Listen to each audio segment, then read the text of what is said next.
Okay, so I'm going to be making a little bit of a voiceover of a Fortis Colosseum kill that I got. I've seen a bunch of guides online about how to effectively get your first quiver in the Colosseum, and I found myself largely unimpressed with a lot of the strategies that they're using gear they're recommending. Um, Felt like lack of mastery of how to actually do the content in the first place, so I wanted to give my own 2 cents on the matter.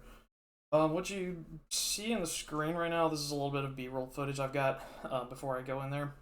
It's not exactly what I would farm this with. I actually bring more switches in this.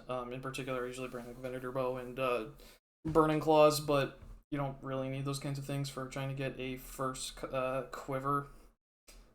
Main thing when it comes to gear that you're trying to get, obviously I have full max melee. You don't need this much. I'm just trying to get as much melee DPS as possible. Main thing that you want to get, if possible, is get a scythe. If you can get a scythe, this is going to make your life a lot easier. Even if you have to downgrade literally everything else that you see here, the scythe is the big thing. Um, Other things of note, down here you can probably see that I've got the three-way switch with a heart for shadow. When you're trying to kill the Fremnik Berserker, you pretty much have two options. You can either use something that is going to result in it being one shot, like the Shadow with a three-way switch, or you could just settle for it being a two-shot, where you can just take pretty much any charge staff under the sun. So Trident or Sang staff will do the trick. It's just going to take a little bit longer. You don't kill in one hit, so it's a little bit more dangerous, a little harder. If you have access to this, I highly recommend you sacrificing the extra inventory for this. It will save you a lot of heartache, and you will get killed a lot less frequently. Ceridome and Godsword, I think most people understand why we bring this, but I'll explain it anyway in case you don't. When you're attacking the Fremnik Archer, you are guaranteed to do your maximum hits with melee against this thing, and with the Ceridome and Godsword, anything that you're guaranteed to max hit, you will also get the full healing value out of, which I believe is going to be somewhere around like 34 healing and then 17 prayer out of that. It's a very consistent way to get HP back. I've got the Blood Fury switch. If you're going for your first quiver, you can actually just camp the Blood Fury. You do not need the Torture or Rancor switch. That's entirely optional. Next to that, you can see I bring an Elder Maul. Dragon Warhammer serves the same purpose and can actually allow you to save an inventory slot if you carry that into the Colosseum with the Book of the Dead. Idea, you only use this on Soul. That is the only reason you bring this. It saves, I want to say, about 30 seconds on average if you land one spec. Second spec's not as impactful, but I just send it anyway because I'm not doing anything else with the spec. I don't want to overcomplicate things. Lastly, when it comes to gear, when it comes to things that I'm doing a little bit differently than what I see people recommend for a first cape, is I bring a small range switch, which is going to be in my case, I've got a pretty large bank value, but not everyone's going to have this. I bring the Twisted Bow, two pieces of Masori Anguish, and you can actually use an assembler. I'll show you why. I'm actually going to switch to it a little bit later in this clip once I realize that I've got a quiver out. The nice thing about that setup is you are able to, I believe I calculated, if you have that exact setup and you use Rigor with Dragon Arrows on a Seer, you'll do exactly 50 damage, so it can be your one-shot weapon, and it does, and the Twisted Bow having a 10-tile range serves a secondary purpose, which we'll see, I believe, on wave 11 of this run, which can make everything dramatically easier. Now, when it comes to downgrades, first obvious thing is downgrading melee gear. Berserker rings instead of Ultor's fine. Bandos and Nanny's Note face guard. Oh, hold on, I believe there we go. I started switching it right there. Go back. I'm gonna pause it in just a second so I can keep talking about this. Yeah, so Bandos, Nazi face guards here. Honestly, if you can't get Ferocious gloves and you're going into the Colosseum, I think you may not have your priorities straight. Dragon boots or Urania gloves over Prims is probably fine. I recommend that you do Inferno before you do Colosseum, but I can't, I'm just some guy, so I can't convince you to go do that. When it comes to the mage downgrades, I already covered that. Pretty much just take a take a charged staff instead of the switch. You do not need any mage switch because the breakpoint you're trying to hit is either do 48 damage or do 24 damage. Pretty much if you're at 99 magic, any charged staff is going to do that. So just hit it really quickly and hit it twice. You don't need to be praying augury for any of this. If you're, let's say, an Iron Man and you have the setup, but you're still kind of dry on the heart because it's taking you a while. You can replace this with one piece of Ancestral, but it will require you to pray Augury at the beginning of the wave if you still want to one-shot everything. The range switch, this is one I've had kind of a hard time selling people on, but hopefully I'll be able to convince maybe some people going for the first quiver why it's good. If you want to downgrade this from where you're, what we've got here, let's say you're not bringing a Torture, you're just bringing the Blood Fury. You could drop the, if you're using, you can use a Bofa. Obviously, you drop the Missouri top and bottom for Crystal top and bottom. Don't bring an Anguish, and do not bring an Assembler. You're not picking up any ammo here. It doesn't do anything. There's no max hits. You're not going to be one-shotting the Fremnik Seer with a Bofa under any circumstance. So just be prepared for that. You're going to have to hit that get that in 2 hits. But it will allow you to make certain dangerous solves in the later part of the Colosseum a lot safer. So I think with that, we got everything here right around this time. I believe I close this in just a few seconds.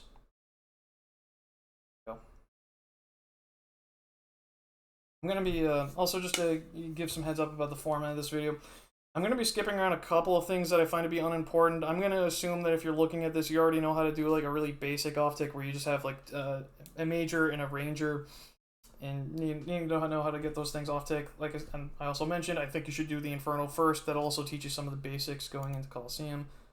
We're just going to skip the pre-putt, get straight into the wave. Now, very first thing I do is you'll notice that in my room pouch, I've got Blood, Cosmic Fire, and Death runes. That's because I have the Two-Minkin Shadow Soul runes inside of it. So, as you see here, I uncharge it, take everything out.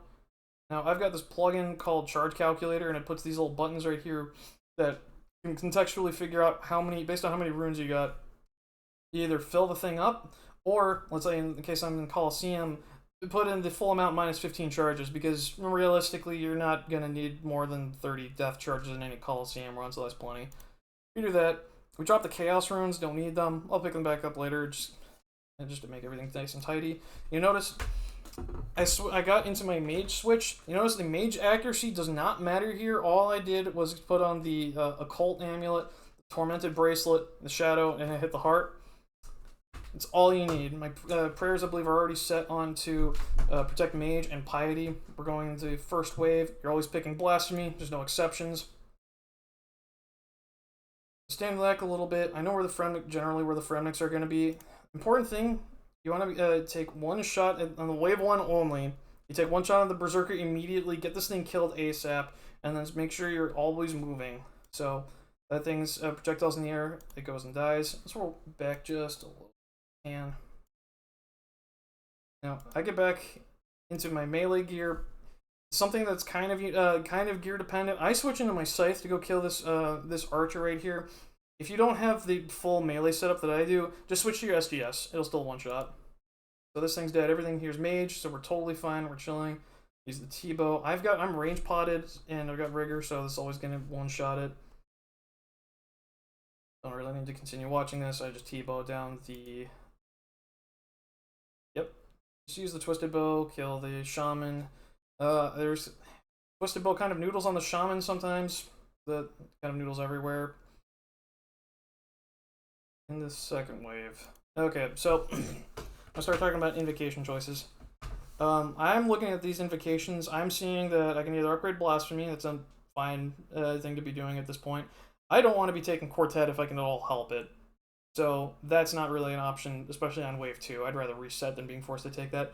Frailty is, I could take that one, but I think I'd be better. I think I'm hedging my bets on getting better choices, a better time to pick up Frailty later, so I lock in Blasphemy. Now, something important to note, every single wave, you want to know what you're going to be praying before the wave begins, not after. And then you can switch if you find out that the spawn happened to give you something else entirely. On waves 2 and 3, I'm starting with Pray Range, not because the Ranger's more deadly, but because the Ranger's more likely to be able to see me on spawn. The Ranger, pretty much everything in the Colosseum has an attack range of 15 tiles, except for the Shaman, which is only 10. So you've got a greater chance that the Shaman can't actually reach you on these kinds of waves. So we pray range here. And I've got Rigor on because I'm intending on one-shotting this. So pretty much any single time that you've got a mob spawning, I'd say pretty much anywhere along this, I believe, yes, you can see my cursor. This side or north, which is to the left, everything's gonna stack up on the north side of the pillar. And thankfully, the shaman in the back, I can already see here, just because of how pathing works, this, I don't have anything to draw with. The javelin is going to pull down this side, and the shaman is going to find itself on the east side. So I don't have to worry about the shaman. I can just keep praying range this whole time. I wait until I know that I will be in range to, which is usually roughly around here, to actually fire my first shot off at the Fremnik Berserker. Here's where you'd be firing your, like, already, I've got the attack timer plugin. You should already be prepping your second attack on the Berserker at this point. You do not want to be delaying that at all. Continue shift clicking and moving. I think that may have been that may have been a little bit fast. We're going to replay that. So immediately get behind pillar. Get the Fremnik Berserker. I immediately, at this point, am doing my range switch. And all the range gear, and at this point, I'm already looking for where's the Fremnik Seer. It's over on the south side. I'm shift clicking through everything so I'm not accidentally attacking and stalling myself. Get over here, kill it, one hit, and keep moving. I only stay there for a single tick. Do not even allow him to hit you one time. Notice I've taken no damage so far. Everything that does range damage, pull out the scythe, one shot that guy. Done here. There's nothing particularly interesting about the remainder of wave 2. And just pull ahead a little bit. Yeah, I mean, the Jaguar's gonna pull in. It literally can't reach you. There's no solar flare pressuring me. I just killed everything else in the wave. You can play that out a little bit. Going for a single scythe because it's a little faster. I'm very slow on my switches, so I just do that. There's nothing interesting going on here. We can move on. Alright, wave 3. Now, this wave, I made some pretty embarrassingly bad flicks and movements near a part of it, and I took quite a bit of damage. This wave, looking at invocations first, Solar Flare is a very easy invocation to handle, especially since I haven't claimed it, and we're very early on, and very eager to lock in Solar Flare early. It outweighs these other two by a lot. Unfortunately, that's hit me once here, but that doesn't prove to be too big of an issue, even with these colossal mistakes. There's going to be a little bit of a difficult solve in this wave, and we're going to go through step by step on how to do this one, because I see a lot of people get kind of fumble this one a bit. So we lock this in, same start tile, same plan. Go over here. Now you notice this javelin right here. It got line of sight on me. I don't know it's going to hit me, but this shaman does not. So I continue praying range. This shaman, because it's north of that line I mentioned, it's going to pull up on the north side because there's no javelin there to block it this time. So I know that this shaman is coming up, so my time on this side of the pillar is limited. I get hit there. Shaman is rolling up. It's going to be here really soon. You're probably not realistically going to be counting tiles at this point, but you can see it's before I could even get another hit off. It's going to be pulled up. So I'm already looking to switch over to the other side. And you notice that what you got here is this really devilish shaman in front, javelin in back stack. But we're not worried about that. I got my range switch. I'm ready to kill the seer. Everything's ranged, so we're chilling. I SGS back just so I can get some prayer points back. Now, at this point, this is a solve that, or this is a means of off-ticking that people don't necessarily know about that I tried doing. It's not 100% necessary here at wave 3 of all points, but I think it's at least somewhat useful knowing about. I'm just going to let this thing play out in full speed. I'm getting my range switch because I'm just going to tell you now, my plan here is I want to kill the shaman. So we're going to start here on this tile specifically. We're not normally you're right in the middle of the other side of the pillar. We're going to be slightly to the right, so towards its east. You see that's charging up a javelin shot. We're good for now because we're also going to be praying range first. Thing to note about how this off tick works is you have to start all the way up, go out with a running start, and you have to go out 2 tiles. I also try to break line of sight so this thing's not getting me. So you'll notice where my destination tile is. There we go. I got out of the way of that javelin, and because of the way that this off-tick works, this fact javelin actually sees me before the serpent shaman, despite the fact that if you were to do this off-tick normally, they would actually see you same tick. So now we got these things off-ticked. It's always just going to be pray range, pray mage. I'm doing. I'm not really like one tick flicking much here. I don't really see the value in that. I've got more than enough supplies. I made a couple mistakes here because I ended up walking into this. I was thinking that this is Solar Flare 3, so I think I ended up walking into it expecting it to be much faster than it is. You also notice that the T-bow is noodling very hard.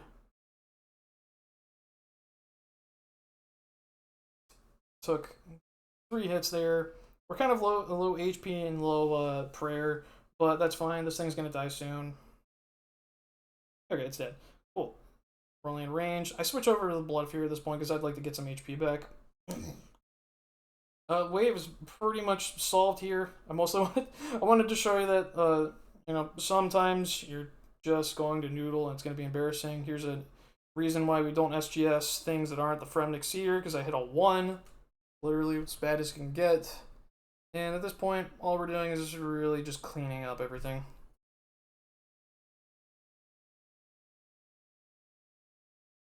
Take a little while because I'm pretty sure the scythe started noodling as well.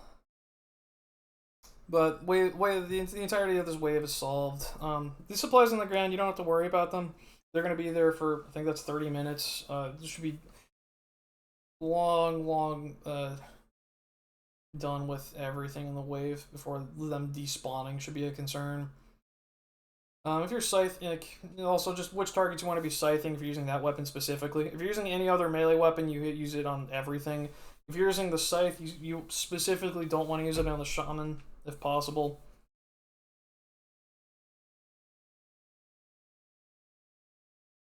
Now, wave 4, this one's usually quite easy. This is where your reinforcements are going to start having a shaman and a jaguar in them, and the wave itself is going to have a shaman and a manticore. Now, this isn't a particularly bad one. I want to show, this is what happens when you actually end up fumbling your switches on Fremniks. I believe I don't have the T-bow in the position I thought I would. I'm praying mage here because the manticore literally cannot shoot you initially. Yeah, I take a ranger hit right there, but that's fine. We can just heal that back. We've got SGS spec. Right back at 75. This is why we left the SGS here. And we just go straight into the straight into just shooting this with a twisted bow. Whatever weapon you've got that's good at killing shamans, all you really need here. Nothing too special about this wave. This isn't even a good point for me to even start showing how the mage trap works. That is going to be much more relevant in some waves. Here, all I do is just get into my full melee switch. You'll notice that if you're in this tile where I'm standing right now, and it does not matter that there's some randomness on where these monsters spawn, the shaman will never be able to see you if you're standing right here attacking whatever this enemy is. And also, you also can't. It can see you if you stand here, however, but not if it's pulled up against either this mob or anything that happens to be up in this region. At this point, we're just cleaning everything up. Nothing interesting going on. I just melee, kill it all, switch. And I believe this is what happens when the Twisted Bow decides to actually turn on and start killing things. Instead of just hitting nothing but zeros. Alright, wave 5. Don't actually recommend... so, slight mistake here. I don't recommend starting in this tile. Where I'm at, I actually recommend the normal B5 tile that a lot of people are typically starting on for wave 5, because there's some ugly stacks you can get. But regardless, it's still viable here. It doesn't really matter. So, wave 5 invocations. We already have Blasphemy 3, and we got Solar Flare 1. We're kind of looking to lock in another scaling invocation if possible, because we're still relatively early on. Re-entry, I'd say that's a hard pass. We do not want to avoid that. We want to avoid that if at all possible. I'm not afraid of Doom. I don't. You'll see that my Doom counter does not get particularly high throughout the entirety of this run, so I'm thinking, okay, Doom seems like a good pick here. Lock that in. Start the wave. Oh. Okay, looks like I gave myself the note to just let this entire wave play out. Yeah, this is just an example of you'll notice I'm pretty consistent about every single time I start the Fremniks. I'm trying to do the same motion every single time. Like, let that Berserker come up. I ate a Solar Flare because I'm not used to Solar Flare being rank 1 for so long. Yeah, always let the melee... You've got a rough idea of where you can start using your staff to start hitting the Fremnik Berserker, and that's fine. At this point, overhead doesn't really matter. Killing the Manticore, I can just stay on this thing without having to worry about having to hop off.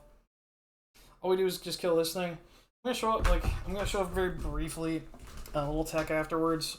Just in case somehow you have a scythe and you don't know you can do this. I'm gonna be praying mage here. I'm intentionally letting the jaguar pull up for a tick. Your scythe can actually hit 2 targets just like this if you didn't already know, which is I think pretty okay DPS. I do it again on the other side really just to illustrate the point that you can do this. It's realistically the only way to make the scythe good DPS on the shaman for whatever it's worth. Same thing over here. And it works over there. There's a little quirk where if you have a thrall summoned, which I have NCD higher on, it's right around here. It's actually gonna start hitting the second thing you're attacking, the thing with like the smaller hit splat of the scythe. Just thought that was kind of interesting. I believe it kills the jaguar first here.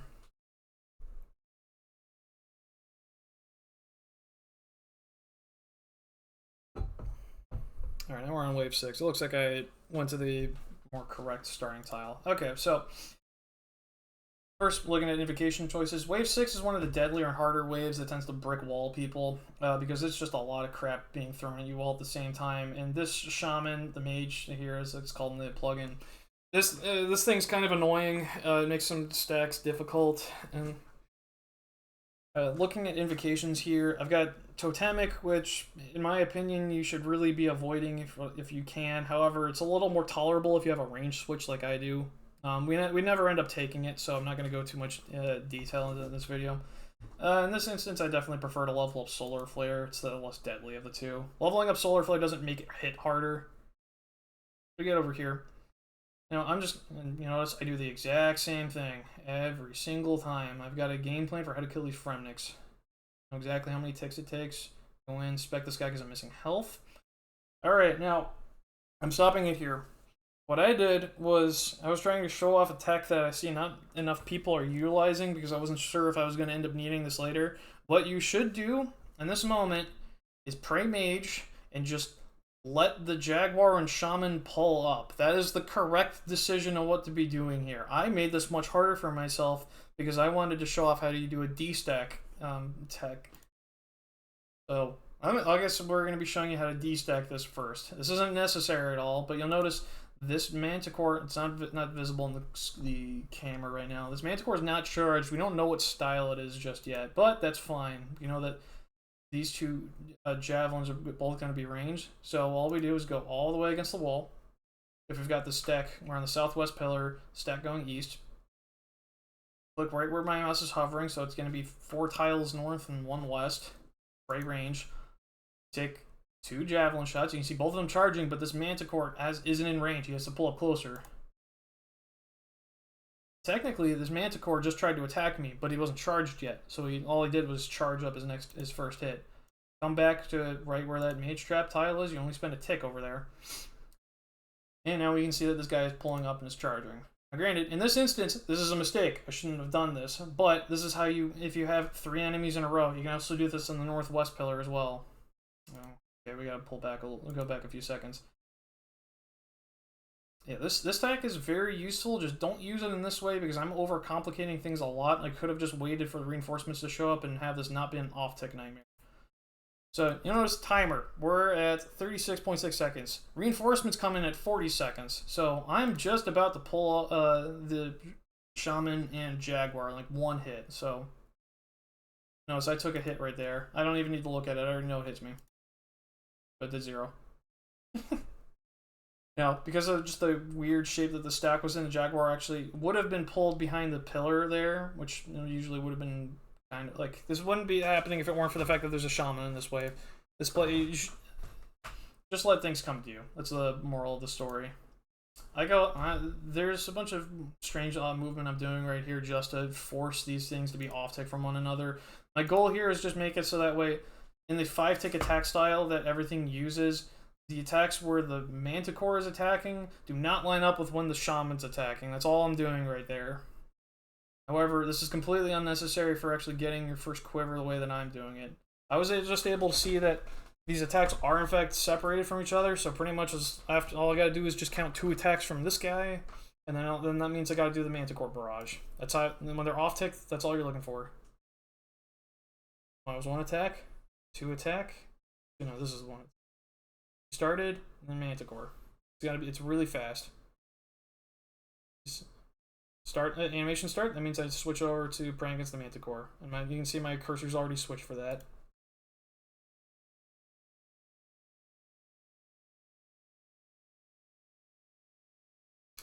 I'm gonna let this thing die.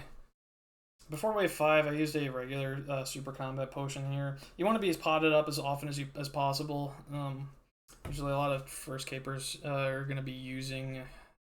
They bring usually like 3 super combats. I don't need that anymore, but I'd recommend maybe 3. The exact potion quantities, you're gonna have to figure that one out on the fly. Now at this point, simple stack. Just go kill these rangers. They can't. I already discussed earlier. These guys can't see you, so we don't care about them.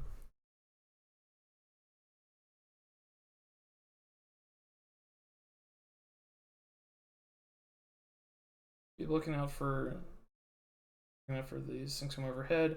The moment I see it die, that's when I'm leaving. Like I'm not sitting there to like bask in glory over it being dead. Just get behind the pillar immediately. Something that you may have noticed is that if you have a shaman on the east side of the pillar, you'll actually be able to start like jiggling it around, just like that. So we got shaman down there, ranger and jaguar up here. Now what I do is I just want to pull the jaguar out because I don't want to be dealing with that. We pull that out, isolate it. I right click this so that way I don't actually walk into javelin's range. And I do that little movement just to force these things to be separated from one another. This just makes it a little simpler. And we just kill everything from here. I wish I had a speed this footage up with. Nothing interesting going on here. Just go kill it. Someone's not going to see me. Let's go forward a few seconds. Okay. Jaguar died. Range switch. Usually around wave 6, the rate that I use supplies is typically when I can pick my potions back up. Just cleaning up the wave. Alright, wave. Okay, now we're approaching wave 7. We're doing the same start as we always do. Make sure I'm in my mage gear. Because I want to be killing that Remnant Berserker ASAP. This is where the waves start getting a little bit hard because you can spawn with a shockwave and a javelin on you immediately, and then you're gonna have to move or potentially tank a hit. And I believe this one I got a somewhat bad. Well, it's a slightly bad spawn because when you're looking at what's the worst case scenario, that's you take a mage hit right off the bat. It's very accurate and has a higher max hit than the javelin hit. So I'm gonna be starting this praying mage. And this is also a good point to be repotting. You want as high DPS as possible. Now at this point, I'd rather cap out. I got Solar Flare Doom again. I don't like Manti Mayhem at all. I never pick that up if I can at all help it. Finishing Solar Flare out to open up opportunities for other invos that I could potentially want is definitely the play here. I'd like to not have Doom 3 if at all possible, but I'm not too afraid to take it. I wouldn't recommend even necessarily going for Doom 2 if you're going for your first quiver, however. Let this play out. Now you'll notice right off the bat, I started here on this tile. This opens up this like north spawn where something's able to see you. This isn't a problem, however, you do have to be kind of quick on your toes and notice this shockwave's way over here. He can't see me, so this pre-mage, I gotta switch that to range. And then there's a Manticore right here. Manticore's not a threat just yet because it's not gonna have line of sight on me until right around where this Chaos Rune is. That's when it's there, that's when it's gonna be able to start seeing me. Switch the prayer. Everything's pulled up right where I want it to be. Killing the Fremnix the same way I always do, even under this circumstance, seeing that there's some like a threat right here. Especially since I see that this is a mage Manticore. This is a big threat. So I'm still trying to prioritize getting the Fremnix executed this exact same way I do, even if the wave was as free as possible. Get over here. You may not have seen it, but I did actually change my prayers. I took a hit from this archer right here. That's where that 7 came from. He's still in the death animation. I took a little bit of damage. Let's just SGS spec.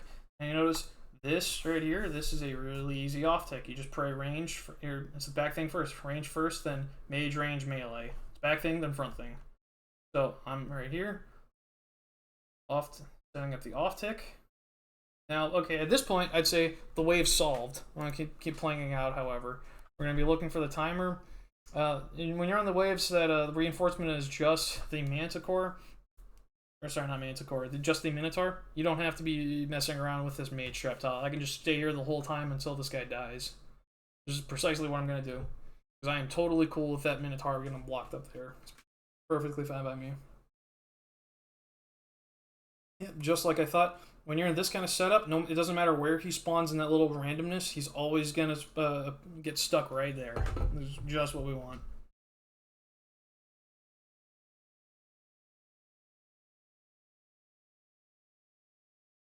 I get over to that side. Thing to note about safe spots, if you pull them all, even one tile down here, and I'm standing here, the shockwave still can't see me. So we're going to take advantage of that, and I can just chill and somewhat attempt to lazy flick piety. Even I'm too lazy to properly lazy flick. You'll notice when you're not making needless mistakes and not taking a whole ton of damage, your prayer usage is actually quite low. You'll see how many I end. Let's go super restores I end with. You see that little movement I did right here, right after the Minotaur died? I prayed Mage for a second just in case I started lagging a little bit. Got killed due to lag here. I've gotten quite comfortable with changing prayers and moving at the same time. You could just instead wait for the shockwave to begin its attack, then switch to range, and then move. Moving and changing prayers at the same time isn't technically required in this content the same way that would be in, let's say, like the Awakened Desert Treasure 2 bosses like Verdorvis and Awakened Leviathan. So yeah, we just clean these waves up. Nothing going on here. On wave, we're going to be approaching wave 8, so I'll talk about where I spawn there. I like on wave 8 doing the normal B5 tile spawn that a lot of people do, because I find that this closer tile is actually quite dangerous on waves that have 4 enemies on them. Now this setup has me a little bit nervous, because I don't want it. I will never take Bs under any circumstance. Red flag is very dangerous, and I especially don't recommend this for a first player. So Doom 2 looks like it's really my only option here. Lock that in. In spite of the fact that there are 2 javelins, I still think the Major is the bigger threat just because you actually can have the javelin do a 0 on you pretty likely. So we take a look at this. Look at the spawn here. Alright, so the thing I notice about this, right now I'm kind of questioning, is this shockwave actually going to pull behind the pillar, or is it going to pull in the front side of the pillar? But that doesn't matter, because I noticed that this javelin over here is going to be the only guy that can actually see me for certain if I move on the right pick. So let's play it out. Be exactly what's happening. I notice here, shockwave, he's locked behind everything just like I want. The same kind of movement that I normally do. Remnants are all dead. Okay, so this is a situation I see a lot of people get into. You got one side stacked up, but then you got this one dude way out in the middle of nowhere. He's just throwing things at you. What do you do about him? You can't reach him. Even without myopia, I still can't shoot this guy. So what I'm thinking of doing here, wait for the solar flare to pass. I'm trying to set up an off tick. You can't see it in this perspective, but there's a javelin, then a shockwave, and then an uncharged manticore. I'm hoping that uncharged manticore is a mage manticore here. Let's see how this plays out. You go out praying mage, then range, because for the purposes of this off tick, we only care about the front 2 enemies. We're not even attacking anything because I know that any damage, I'm not going to kill anything in the next 14 seconds. Any damage I do is going to get healed by the Minotaur. Now I see this is a range manticore. I didn't want to stay over here anyway, but that's going to be a problem. So I'm looking to get back to the other side, which I've got plenty of time to do because he just launched his attack. I know it's going to be a little bit until they're able to see me again. Now everything's pulled up as much as possible. I just kill this guy. Just keep dodging the solar flare. Don't let these javelins fall directly on your head. You see reinforcements is about to spawn in. It's still just a Minotaur. However, in this circumstance, I'm just going to have to tell you from wisdom, you don't want this, the Minotaur will get stuck behind here. We don't want that to happen. So what we're going to do is we're going to disengage from the javelin for a tick. I did this literally tick perfect. You should probably just do this much earlier than I did, just to be safe. what this ends up doing is that movement right there. You see everything line, all these southwest tiles line up with my tiles, so that way it forms this wall that this Minotaur has to slide across to come over to me. Now the Minotaur is stuck on the south side of the pillar. We can just let him chill there for a while.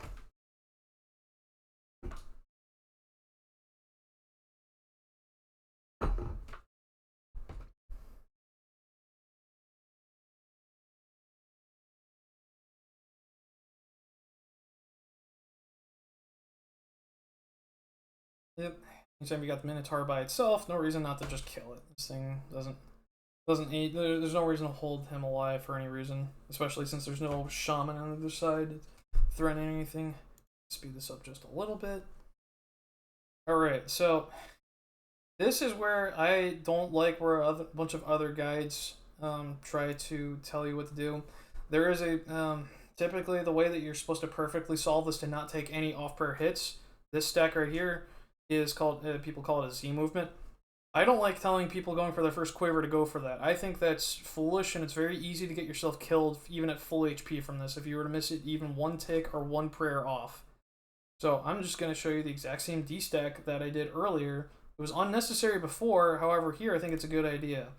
What we do is we just look at the first two things. They're not the same style, so which one of these is going to be more threatening? The answer is the major, because I showed it all the way at the very beginning. Torva and any melee gear you're going to have has virtually no or maybe even negative mage defense, whereas a ton of range defense. So we're just weighing my options. I'm going to go over here, one tick. I'm making sure that I'm praying against whatever that third enemy is on my return. So I just took everything right there. I did get hit by the javelin, however, it only did 9 damage to me. I went into that with, I think my health just ticked up right there. That's why it's looking like this. I went into that with 99 hit points, making sure that if I'm making this calculated risk, I'm not going to get killed by the one hit I'm allowing myself to take. So this guy starts seeing me again, and wave is now just solved. There's really nothing hard going on here whatsoever. We just finish out everything from here.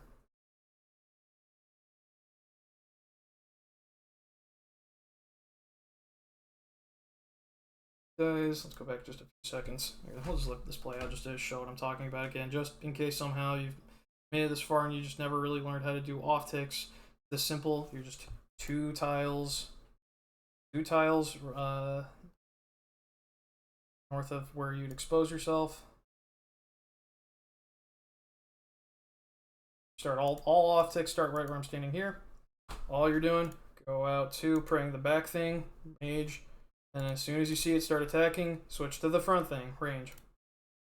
There you go, off tick setup, you're good. Doesn't matter, as long as we don't break a line of sight on anything or walk under any enemies, it does not matter where we go. We'll be off ticked until one of them dies. Alright, it's dead. Cool. Wave 9. Wave 9, I'll start talking about it now as I'm killing this last one.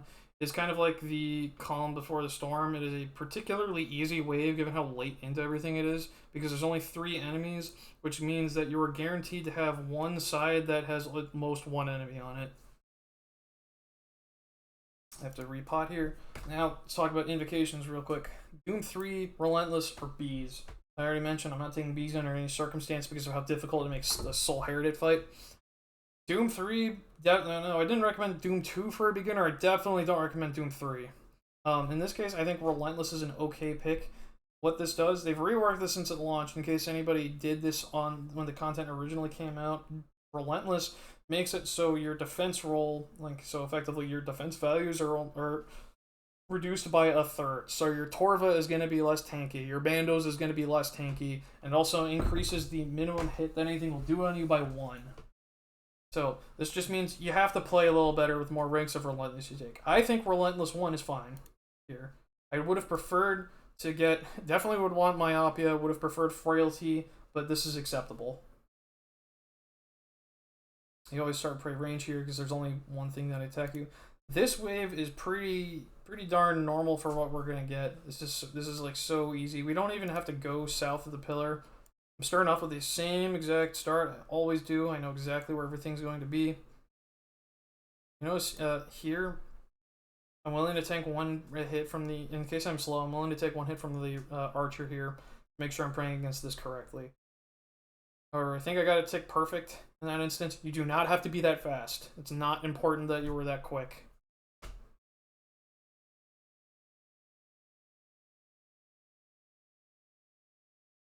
I don't actually remember exactly what I did in this instance, so we'll just let this play out.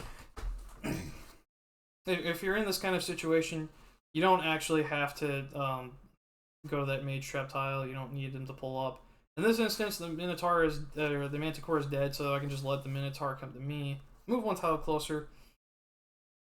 Right click when I see his true tiles next to me. Start killing him, and we're good. There's really nothing interesting going about here. There's one thing that's worth noting on waves 9, 10, and 11.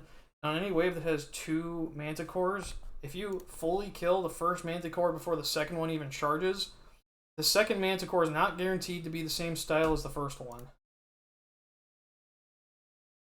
And you'll see that that first Manticore was a mage one. This is a range one, which means I'm actually free to just keep killing it. However, I was preparing to go back behind the pillar because I didn't react in time. Just be aware that if they're not exposed, they can be different, but they also could just be the same. In this instance, it doesn't matter, but just in case anybody needs to know that.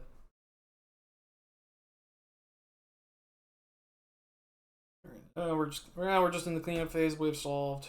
Just execute on all the things that we already know. We're coming up on wave 10. This is one of the hardest waves in there, and this can be made much easier or harder entirely based on whether or not you get a set of mage manticores or ranged manticores. If it's ranged, you're going to have a very easy time. If it's mage, it's going to be quite difficult because that means you can have 2 stacks that are both 2 different types of attacks on you. Looks like the site is kind of noodling a little bit. Yeah, we're back on this B5 tile. Like I said, 4 enemies. I prefer to be here. Invocations. We're in the midst of some pretty bad ones. Most people would probably tell you to just take Manti Mayhem. I still don't take it in those circumstances, even though it's probably a pretty acceptable answer. If I were to rank these in terms of what I think most people would be okay with, I would say Manti Mayhem's probably the most preferable one. Then Relentless, then pretty much no one going for the first quiver should take Doom. That's kind of how you want to be looking at these. Like, what's your preference? Because you have to take 12 invocations to fight Soul. Which ones do you want? I took Relentless. It ultimately doesn't change the strategy. I still don't want to get hit ever. So, if I recall, this is actually a particularly easy spawn. Yes, it is. So everything spawns all the way over there. And I've got 3 ticks until any... just how Colosseum works, you have 3 ticks until anything that spawns is allowed to actually hit you. So I get behind the pillar immediately. And I know everything back there is going to be stuck. Which is amazing. This is exactly what I want. This is one of the things that Southwest Pillar excels at, actually, is giving you these kinds of stacks where instead of getting the kind of 2 in front, 1 and then 1, you get 2 enemies on the side, and then the other 2 slide around the north side and let you kill them one at a time. Like, this is perfect. And this is going to be one, and this is just an advantage of this really is just an advantage of the pillar. This makes this entire wave so easy as long as I utilize this mage strap, which we're on wave 10, so now we're really going to see why this comes into play. 34 seconds, so I got like 2 more scythe swings. Last one. So we get, he already attacked. He's already mid-attack animation. So I am now switching into Prey Mage because the Shaman's going to see me in a minute, and this Minotaur is pulling up and stuck by this wall of enemies over here. All I'm doing is alternating my prayers to match these guys. They're off tick by more than 1, so it's actually a pretty easy off tick. Once I see that the Minotaur has gotten ahead of the Shaman, that's when I know it's cool to come back. And then all I do is just kill this thing. There's actually not really much interesting going on here anymore. It's kind of nice. As long as you're against the pillar and either this tile or the one next to the Minotaur, this enemy will pull up all the way. We're gonna have the same thing happen last time, where I said if you have 2 Manticores and one gets fully killed before the other, it's not gonna reveal. However, right there you saw that I intentionally revealed myself because I wanted to know exactly what the style of that other Manticore is going to be when I inevitably go over to go start fighting it. So I let myself get attacked once, but I didn't risk anything since I was praying range and that guy wasn't charged. There's nothing much more interesting going on here. Yep, you just kill that. Start killing the Minotaur. Nothing special there. Start shooting the Shaman. Kill that guy. Time for probably, yep, a repot here. Wait for Solar Flare pass. And just like every other off tick, back thing first, then front thing. So this is gonna be 4 prayers because there's a Manticore involved. Range, mage, range, melee. Typically, if you have a Manticore and something else, you want to kill the other thing. There's maybe some exceptions. It's not the most important thing, but this just helps keep it quite safe. The Manticore is very tanky, so the other thing is going to die faster usually. And then it just makes the prayer switching a lot simpler. Still have to get out. No, it looks like I do not have to get out of the way of that. And then we just kill this guy.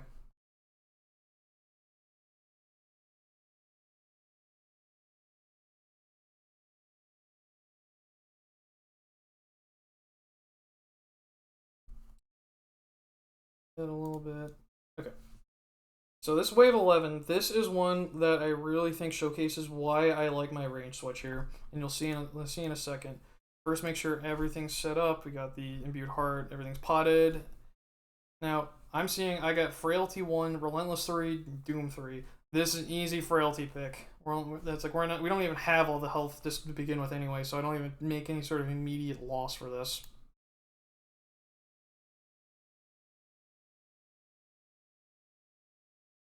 Spraying range, there's either a javelin or a shockwave on me.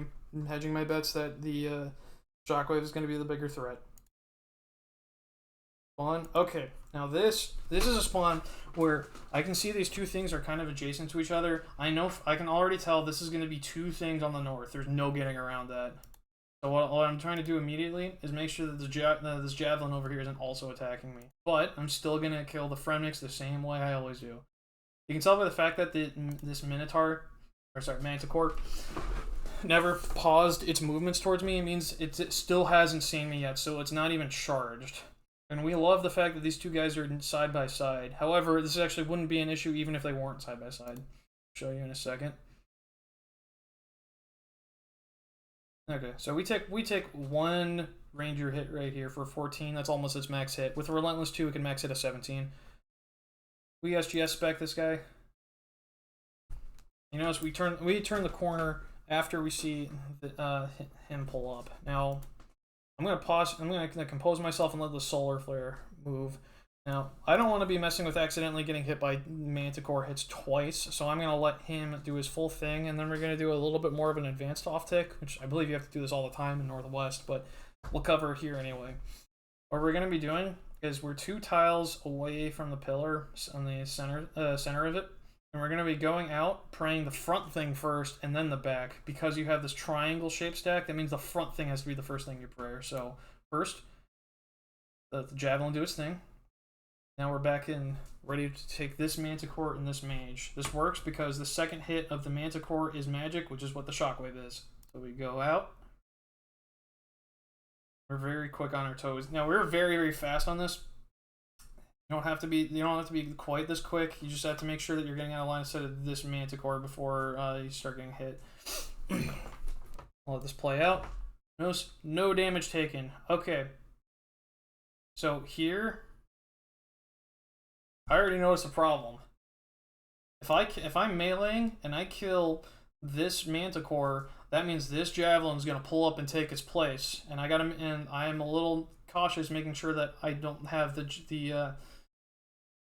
I do not have the shockwave and the javelin same ticked. I absolutely do not want that to happen. But I also notice I do not have any levels of myopia, so I can actually stand anywhere over here and just pull out my range switch and start killing the shockwave back here, and it's a-okay.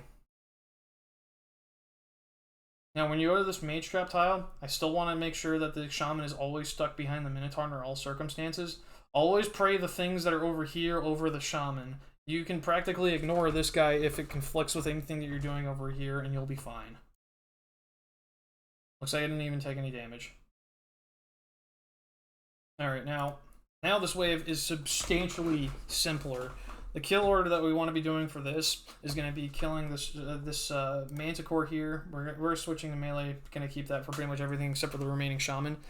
Kill the Manticore. The Javelin will pull up and replace it. Then once both of them are dead, we'll kill the Minotaur, Shaman, and then finally finish off with this last Manticore that hasn't seen any action yet. Run a little bit. Yeah, that thing just dies. A little bit. Let's get past that. Kill the Javelin as well. Nothing special going on here. This wave is pretty much solved at this point. And that was one of the harder setups that you could, not necessarily the most dangerous setup, but one of the harder to figure out setups that I believe is common enough and much easier made with if you bring a small range switch. I'd much rather people be doing that than trying to bring full Justine a bulwark and running from pillar to pillar when you could just stay at the pillar you're at and just do it correctly.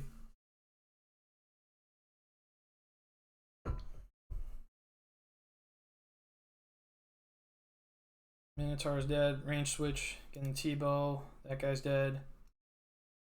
Finish off. Last guy. Alright. Now we're approaching Soul. Granted, I have criticized a lot of the guides that I've seen about dealing with Colosseum in general. The one part I actually don't find to be particularly contentious is how you fight Soul. It seems to be almost universally agreed upon the correct way of fighting Soul, which is really just don't get hit. There's not really much to it beyond that. Making sure you're making good decisions in the waves leading up to it, so that way your supplies are plentiful and you got all the health you need, and you're not really hurting to do anything. This isn't really intended to be so much of a soul guide as it is trying to get people through waves to reach soul faster, because you can even just use like a simulator or something to see how good you will be at the soul fight. It's getting there consistently, I think, is the bigger struggling point. I can see that this is for no uniques online. This is some pretty good loot, so we'll just go over invocations one last time. Quartet, this is awful. Never take this if you can. For LT2, that's not horrible on Soul, but I see a golden opportunity to take Relentless 3. Something interesting about how Soul's Heretic works is attacks cannot miss. So losing the defense from Relentless 3 and making everything 100% accurate is completely irrelevant because he was already 100% accurate. All this does is increase his minimum hit by, instead of by 3, it increases by 6. So we lock in Relentless. I've got my Warhammer on. Normally, you're not supposed to double Warhammer spec like I do, but I don't care. I've got nothing else to use the spec on in this instance. And I'm mostly going to let the soul fight play out normally. I think I do a pretty decent job at this one. Start, put Piety on, immediately go straight for it. It'll always open with a spear attack. And then from there, it's random. Gotta know what the talls are. I think where my camera is roughly where you want it to be. Some people don't know this. Every single time that he does his transition where lasers come down and he says a line, it's always going to be a spear attack, but it doesn't reset where his cycle is. So this means he just used the slam, which means I know it's going to be spear 1. So I got to go out in this kind of fork pattern, either on the edges or in the middle. Yep, my eyes are always on where I want to be next. So I'm thinking, right, here's where I want to stand. Exactly, then I'm going to go back 1. I'm going to go back 2, covers everything. 1. Nope, don't do that. We have to do this special. I was also paying attention to this laser. It doesn't do anything. Every time he does one of these triple stab specials that they grapple, that does reset him back. And so he's reset. He set a line. It's going to be spear 1 next. I get hit right there because I'm being greedy for hits. You can actually avoid that one. All I know is I gotta go back 1. 1 again. Back 2. The diagonal. 1. Back 2 next. Nope. I didn't get the perfect grapple. That's fine. They'll make it faster, but you don't need to get that perfect. They got a pretty even split of grapples and triple stabs in this KC. No, he just...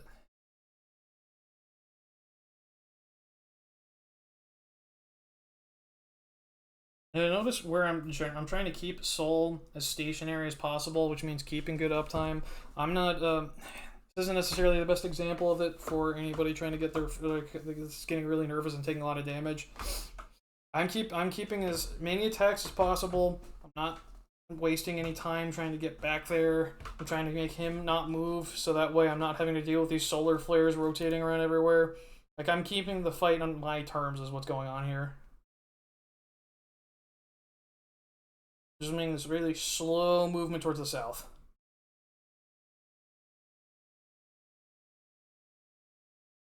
He's about to transition after the next big hit. It is. Lasers come down. It's gonna be Spear 1.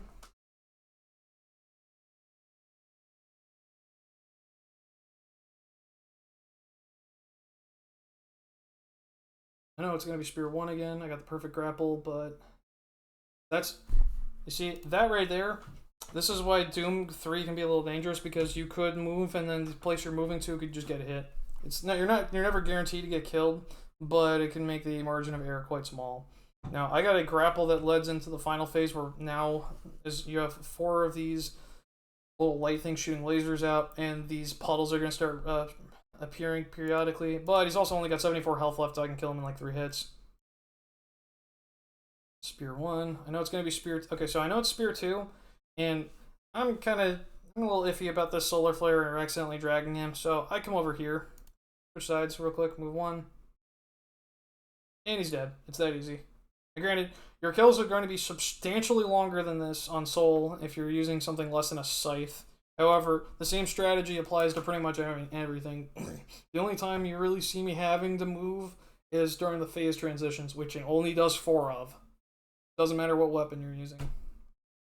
To show off, I think I get a roughly about 6.3 mil for this because I already have the pet, so I trade in the quiver for splinters. It's a pretty good kill, albeit this is a little bit slower than what I normally get. However, it's not a big deal for me. I did drop some switches just for sake of making this a little more similar to what I'd recommend for other people. I believe that covers everything I wanted to. I hope this helps anybody get their first quiver.